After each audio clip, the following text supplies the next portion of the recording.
Gaza Hakim.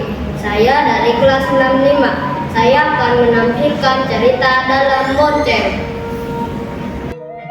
Desa Bungbulang terletak di bagian selatan Kabupaten Garut. Wilayah Kabupaten Garut terdiri atas daratan dan pegunungan. Di bagian selatannya adalah pantai. Hasil pertanian, perkebunan, dan lautnya sangat melimpah. Di Desa Bungbulang ini tinggallah sebuah keluarga miskin dengan satu anak lelaki yang bernama Boncel.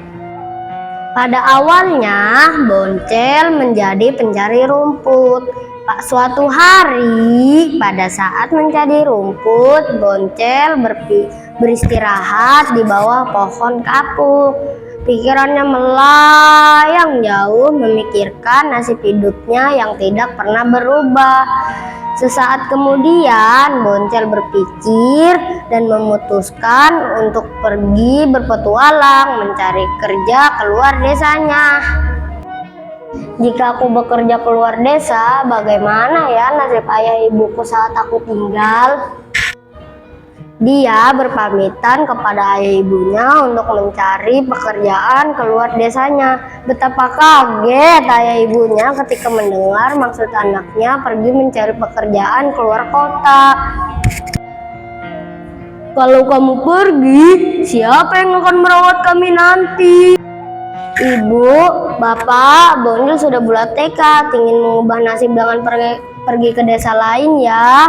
Ya sudah, kalau kamu bersikeras begitu. Hati-hati di jalan ya nak. Dengan berat hati, bapak ibunya melepaskan Boncel pergi keluar desanya. Setelah melalui beberapa lembah dan sungai, tibalah Boncel di sebuah hutan. Tiba-tiba di belakang rombongan anjing tadi berhenti seorang yang bertubuh tegap mengendarai kuda.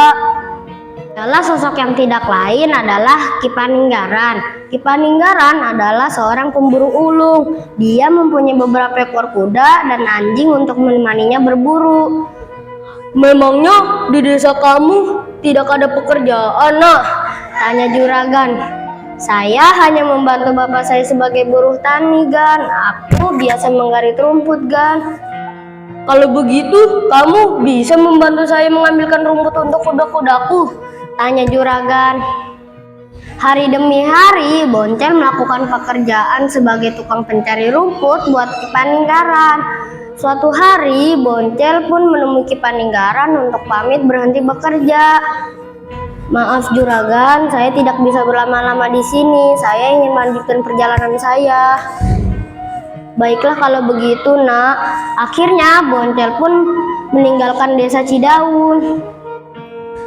Boncel tiba di desa yang terlihat sangat makmur. Desa tersebut adalah Desa Caringin, ibu kota Kadipaten Caringin. Boncel tidak menyadari bahwa dia tidur di halaman seorang sekretaris desa. Hai anak muda, bangun, bangun. Boncel terbangun kaget karena ada orang berteriak-teriak membangunkannya. Maaf juragan, saya kemalaman, tidak ada tempat untuk menginap, jadi saya tidur di sini. Semenjak hari itu, Boncel bekerja untuk juragan sekretaris desa. Pagi-pagi dia mengantar anak juragannya ke sekolah. Sepulang mengantar sekolah anak juragan, Boncel pun mencari rumput. Pada malam hari, Boncel diam-diam menemani anak juragannya belajar. Waktu menemani belajar dimanfaatkan Boncel untuk belajar membaca dan menulis dengan anak juragannya. Den Acep, boleh saya ikut belajar? Boleh Mang, mau belajar apa? Mang Boncel ingin belajar membaca dan menulis, Den. Memang Mang Boncel belum bisa membaca dan menulis? Belum, Den. Ayo Mang, kalau mau belajar mah bareng saja sama aku. Semakin lama ilmu Boncel semakin banyak. Boncel pun semakin pintar. Akhirnya Boncel diangkat sebagai bupati. Suatu hari ada sepasang kakek dan nenek mendatangi Bupati Boncel.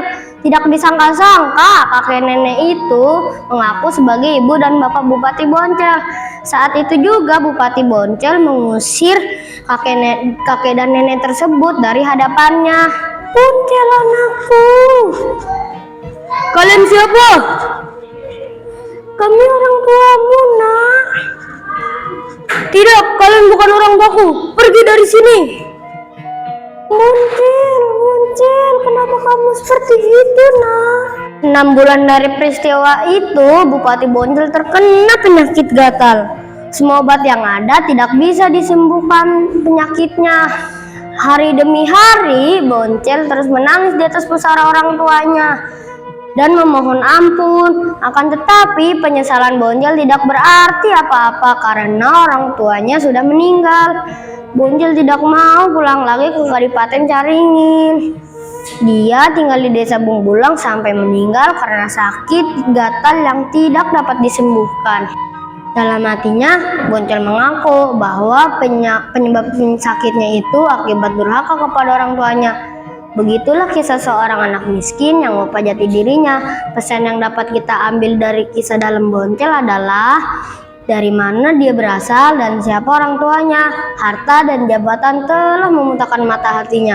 Penyesalan tidak akan datang di awal, tetapi lebih sering datang kemudian. Wassalamualaikum warahmatullahi wabarakatuh.